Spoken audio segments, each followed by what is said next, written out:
I'm over here at my shop today and I'm just looking at this carpet on the back of my truck that we loaded up. And it just reminded me of the beginning of my journey as, I guess you could say, as an artisan. That's what they used to call us back in the days. These were people that went out and just worked. They were specialized workers. And now the classification is a flooring installer or C15 contractor. But under that falls the carpeting, laminate, a bunch of different things. But this is what I started with 42 years ago. And when I first started, I was just a helper. I didn't know nothing, and I had to learn. And this is what I was blessed with right here, just your basic carpet over padding. And I was self-employed. I filled out a 1099, and I paid my taxes every year, and slowly I learned, uh, the trade, and then I got to work for another guy who did this plus what was called vinyl flooring. They made it to look like wood or tile for the people that couldn't afford wood or tile, because we didn't do wood or tile. Those were different classifications. In fact, tile people or tile installers are fall under a different contractor's license, and then wood is something that a lot of people couldn't afford, so wood installers were kind of far and few between, they call it. So we just stuck with this, the thing we knew how to do, and then slowly we learned how to do vinyl, and then from there they came out with laminate. And when laminate came out, it was considered a do-it-yourself thing.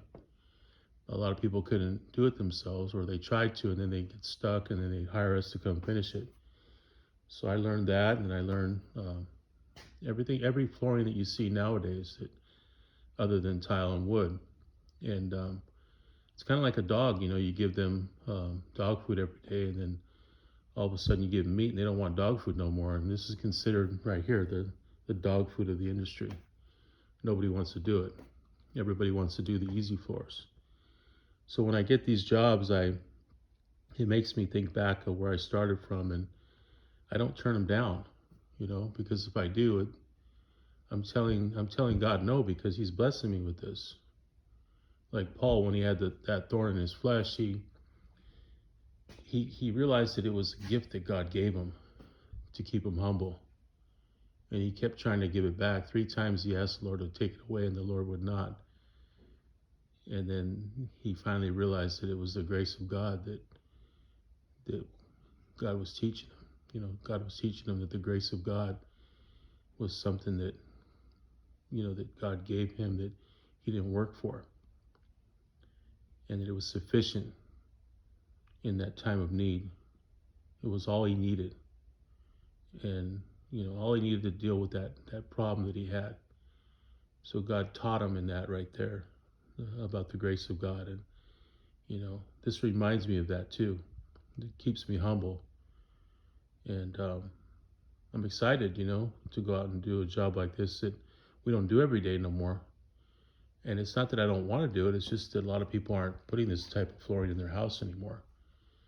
Only the people that really can't afford the other floors, So I'm just thinking about that. And I also thought about Isaiah 53 when I was looking at this. And Isaiah 53 is a kind of a long chapter to read, but I'm going to focus on reading you just a couple verses right now. And Isaiah 53, verse 2 and 3 reads like this. It says, "For he, capital H, Jesus, shall grow up before him as a tender plant and as a root out of dry ground. He has no form or comeliness, and when we see him, there is no beauty that we should desire him. He is despised and rejected by men, a man of sorrows and acquainted with grief, and we hid, as it were, our faces from him. He was despised, and we did not esteem him. And so when I see this right here, a lot of guys that started with this right here, this type of flooring, and have evolved to something else, and they're doing laminate now. Excuse me, they're doing laminate now. They don't want to do this type of flooring no more. You know, when they see it, they hide their faces from it. They despise it. They reject it. You know, they're too good for this now. I think there's a word for that. They call it prima donnas, right?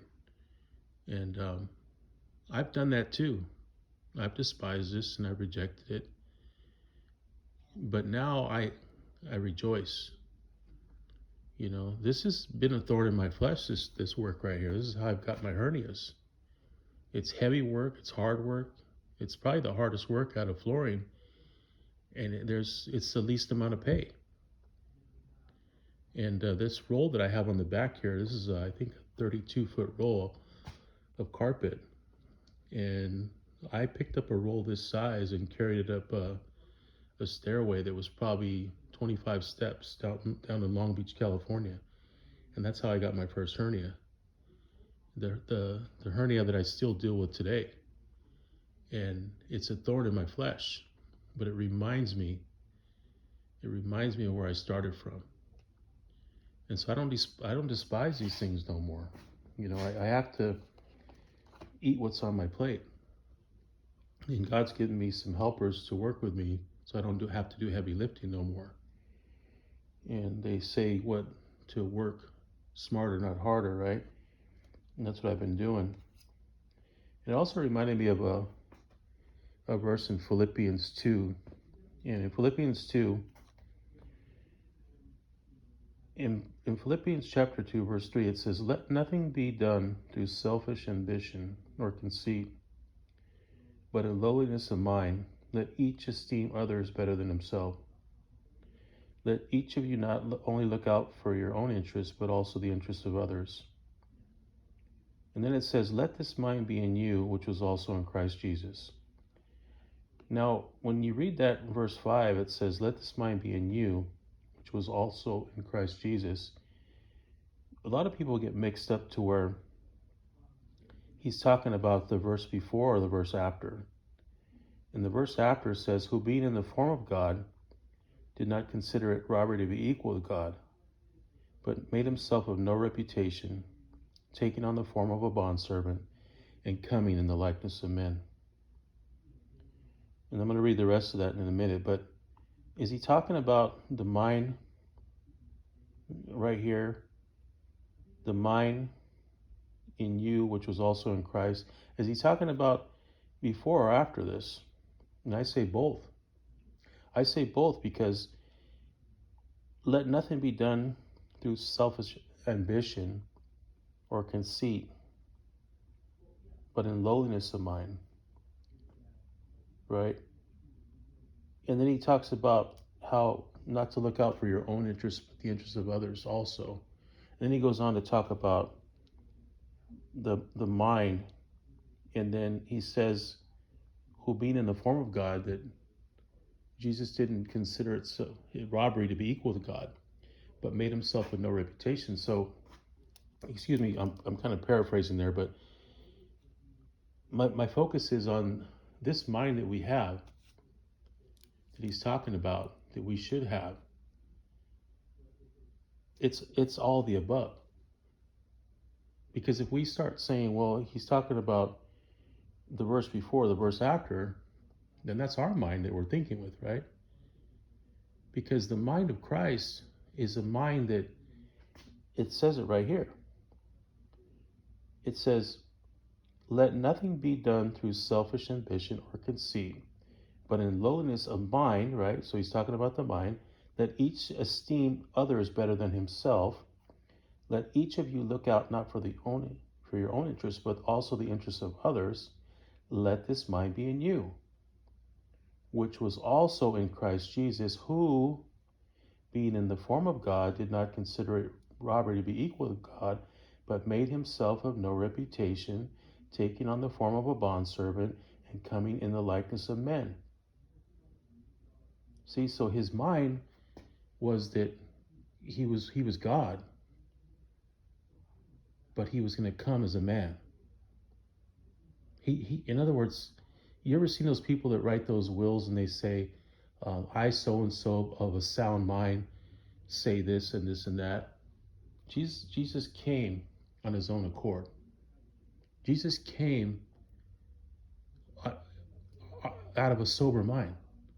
He was in his right mind, because a lot of people say that Jesus was either a madman or he didn't die on the cross and raise from the dead.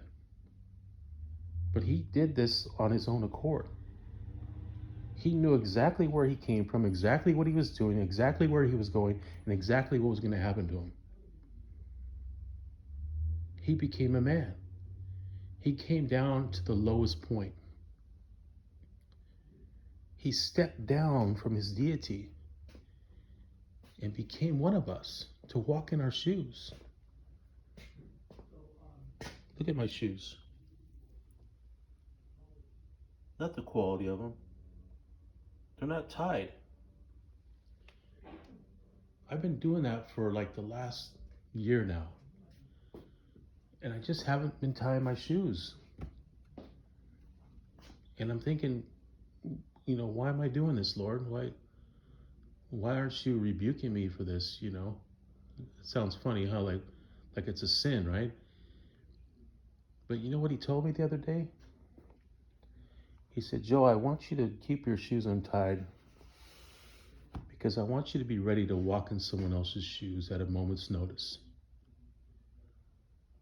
And that's what he did here.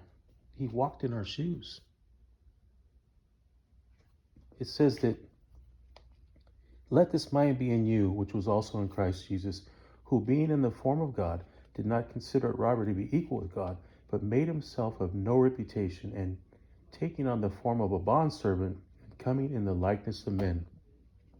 It says that he poured himself out.